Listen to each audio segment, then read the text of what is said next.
There are a number of things to know about wrongful death cases in New York State. Initially, for some reason, you should be aware of the fact that there is an abbreviated statute of limitations for wrongful death cases. We never really understood why our legislature established a shorter period for wrongful death, but it is 2 years as opposed to standard negligence cases, 3 years. Now, there are a number of issues that come into play with respect to wrongful death cases. Number one is that we need to immediately find out if the deceased had a will. When someone passes away, they are no longer able to pursue a case, obviously. So we have to set up an estate to pursue the matter.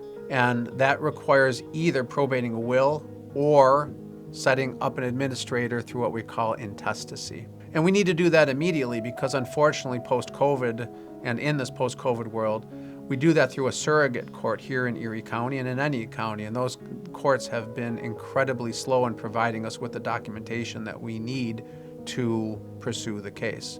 So we need to do that right away. In addition, in wrongful death cases, we need to preserve evidence. We need investigation immediately because the loved one, typically who passed away, is not available for us to provide a rendition of what happened. And we need investigation done right away. Now, you should be aware that in wrongful death cases as well, New York State has a law that only permits the recovery of what we call conscious pain and suffering and economic loss.